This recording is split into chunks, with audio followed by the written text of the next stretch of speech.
Ngopi Hangat, mengupas opini dan berita yang sedang hangat.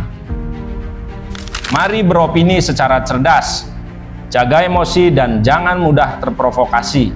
Untuk menghindari nada sumbang, mari kita bincang-bincang dari sudut pandang yang berimbang.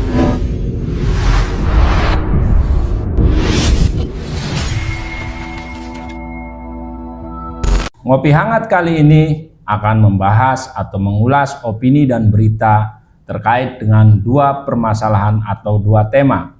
Yang pertama, Kabupaten Indramayu penyumbang tertinggi pekerja migran Indonesia. Dan yang kedua, legalitas kasino. Ungkapan mengenai makan nggak makan asal ngumpul, kini bisa berganti menjadi ngumpul nggak ngumpul asal bisa makan. Kenapa demikian? Karena banyak saudara-saudara kita, kawan-kawan kita yang memilih untuk sementara tidak bisa berkumpul dengan orang-orang tercinta, yang memilih untuk sementara pergi jauh dari kampung halaman menuju luar negeri untuk menjadi pekerja migran Indonesia yang bekerja di sana. Dalam pemberitaan, sepanjang 2024, 11.526 warga Indramayu bekerja ke luar negeri. BP2MI mencatat, Kabupaten Indramayu kembali menjadi penyumbang pekerja migran Indonesia atau biasa disebut PMI terbanyak sepanjang semester 1 tahun 2024. Jumlah PMI asal Kabupaten Indramayu yang berangkat menjadi PMI terbanyak pada Maret 2024 sebanyak 2.119 orang, sementara paling sedikit pada Februari hanya 1.580 orang. Pilihan para warga Indramayu yang bekerja sebagai PMI di luar negeri beragam, dari mulai profesi sebagai ART, kemudian pekerja kebun dan lain sebagainya. Adapun tujuan-tujuan dari warga Indramayu di sana yang bekerja di luar negeri dari mulai Taiwan, Hong Kong, kemudian Jepang, Malaysia sampai dengan Inggris. Terkait dengan pemberitaan warga negara Indonesia yang bekerja di luar negeri, kita juga merasa tercengang atas pemberitaan seorang warga negara Indonesia yang bekerja di negara Rusia kemudian menjadi tentara di sana. Warga negara Indonesia itu atau warga negara Indonesia tersebut aktif berperang melawan Rusia, melawan Ukraina. Netizen berkomentar bahwa itu tentara bayaran. Ternyata pernyataan dari netizen tersebut ditampik bahwa dia mengikuti seleksi resmi untuk menjadi tentara Rusia. Loh, kok bisa ya? Bukankah regulasi mengatur bahwa terkait dengan pemberitaan yang dimaksud tersebut bisa dicabut kewarganegaraannya? Ini membuktikan bahwa warga negara kita benar-benar multi talent. Bayangkan, dari mulai profesi sebagai asisten rumah tangga sampai dengan tentara ada dan diberdayakan di luar negeri. Ternyata pula istilah naturalisasi dalam tanda kutip bukan hanya dikenal dalam dunia sepak bola. Ternyata pula naturalisasi dalam dunia militer ternyata ada.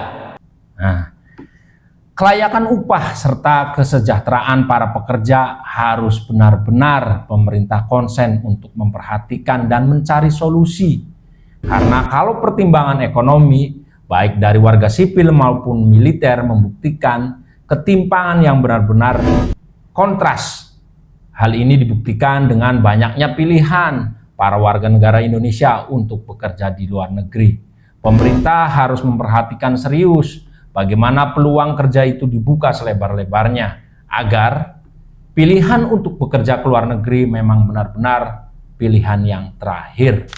Yang jelas, dalam statistik atau data yang ada, perkembangan pekerja migran Indonesia mengalami kelonjakan signifikan saat negara kita dilanda krisis moneter pada tahun 1997. Sebagai negara berflower, di mana tingkat harga kebutuhan pokok yang semakin mahal, kemudian semakin menyempitnya peluang pekerjaan yang justru tidak berpihak pada warga negara Indonesia, faktor inilah yang menjadi alasan utama kenapa warga Indonesia memilih bekerja di luar negeri.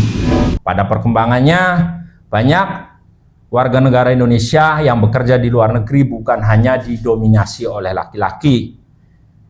Pada saat ini banyak pula perempuan yang bekerja sebagai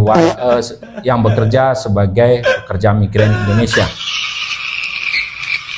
Banyak latar belakang yang melandasi kenapa PMI bekerja di luar negeri. Salah satunya atau diantaranya desakan atau dukungan dari keluarga untuk membantu ekonomi. Kemudian yang kedua, ajakan dari saudara, dari teman yang sudah pernah atau lagi bekerja di sana yang menyatakan bahwa gaji di sana lebih tinggi daripada bekerja di Indonesia.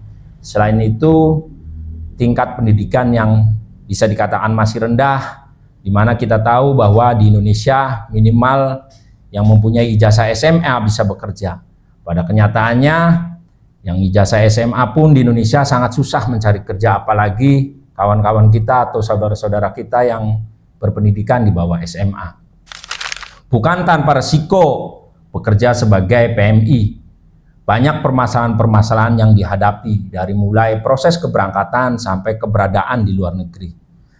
Kita tahu permasalahan yang sering kita dengar, sering kita lihat seperti kena tipu yang dilakukan oleh agen-agen nakal, kemudian juga calon-calon nakal di mana calon PMI ini berusaha untuk bekerja di luar negeri dengan pinjam sana pinjam sini, berharap untung malah buntung karena kena tipu, gagal berangkat. Kemudian yang kedua, rawan juga mengenai pemalsuan dokumen untuk memuluskan keberangkatan. Setibanya di sana juga bukan berarti posisinya menjadi aman dan nyaman. Justru di sana juga banyak ditemukan permasalahan-permasalahan yang dihadapi PMI. Ada trafficking atau perdagangan orang, kemudian pekerjaan yang tidak sesuai dengan isi kontrak, dan permasalahan-permasalahan lainnya. Pemerintah harus segera menemukan solusi atas permasalahan yang terjadi, karena bagaimanapun juga PMI ikut serta atau ikut andil menyumbang devisa terhadap negara ini. Ada beberapa yang harus dilakukan pemerintah untuk menghadapi problematika PMI ini. Yang paling memungkinkan pertama harus dilakukan adalah sosialisasi atau memberikan informasi yang bisa diakses oleh umum. Bagaimana regulasi dan persyaratan menjadi PMI yang baik dan benar. Yang kedua, melakukan pengawasan serta kontrol terhadap agen-agen yang memberangkatkan PMI. Dan yang ketiga, tentunya membuka peluang kerja sebanyak mungkin di dalam negeri sehingga kita merasa betah di negara kita sendiri, menjadi tuan rumah di negara sendiri. Carilah cuan sampai ke negeri yuan, pantang pulang sebelum rekening mengembang. Kemanapun kamu terbang, jangan lupakan kampung halaman dan orang-orang tersayang.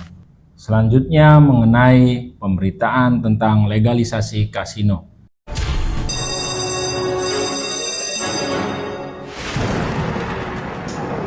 Kasino pertama Republik Indonesia beroperasi, pemerintah cuan miliaran rupiah. Dalam rapat kerja dengan Direktorat Jenderal Anggaran Kementerian Keuangan di Komisi 11 DPR, Kamis 8 Mei 2025, anggota DPR dari fraksi Golkar Galih Kartasasmita mengusulkan agar Indonesia meniru negara Arab yang menjalankan kasino. Ini bertujuan untuk menambah objek baru penerimaan negara, bukan pajak. Wacana usang yang kembali diulang. Meski terdengar sumbang dan sudah dipastikan banyak pihak meradang, dari beberapa riset membuktikan memang negara yang melegalisasikan kasino sebagai tempat judi meraup keuntungan dari retribusi pajak yang didapat dari kegiatan tersebut. Lantas, relevankah legalisasi kasino di negara Indonesia? Jangan sampai alih-alih ingin mendapatkan keuntungan dari kegiatan tersebut, justru menyampingkan dampak buruk bagi masyarakat. Kegiatan judi yang jelas dilarang dan diharamkan oleh agama ini mempunyai dampak yang negatif terhadap masyarakat. Di antaranya, hubungan interaksi sosial yang tidak baik. Selain itu juga mengganggu kesehatan fisik dan mental. Dan yang paling penting juga mengganggu iklim ekonomi secara pribadi maupun skala besar. Ada beberapa pemberitaan beberapa bulan yang lalu bahwa aparat penegak hukum berhasil mengungkap sebuah skandal yang dilakukan oleh bandar judi online, di mana bandar judi online ini memberikan modal besar kepada kelompok kriminal untuk melakukan perang gangster. Tujuannya apa? Tujuannya mengalihkan isu agar masyarakat umum yang tadinya fokus pada isu-isu tentang judi online bergeser kepada gangster. Ini menandakan Indonesia darurat judi online. Hal ini juga harus mendapatkan perhatian serius dari pemerintah. Seyogianya pemerintah juga agar lebih bijak dengan tegas menolak tentang legalisasi kasino. Jangan sampai upaya legalisasi kasino ini merupakan test case sebagai gerbang pembuka untuk upaya legalisasi terlarang lainnya.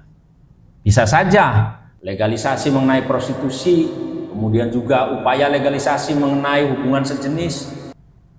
Nah, pemerintah dari sini harus bersikap tegas terhadap legalisasi atau upaya-upaya yang tidak sesuai dengan kepribadian bangsa. Terakhir, mengutip sebuah lagu dari ciptaan Bang Haji Rhoma Irama. Judi menjanjikan kemenangan, judi menjanjikan kekayaan. Bohong, kalaupun kau menang itu awal kekalahan. Bohong, kalaupun kau kaya itu awal dari kehancuran. Demikian Ngopi Hangat kali ini. Tetap pantengin terus channel RD9 untuk mengasah sebagai ruang diskusi, memberikan edukasi dalam rangka turut serta mencerdaskan logika anak bangsa. Salam Ngopi Hangat.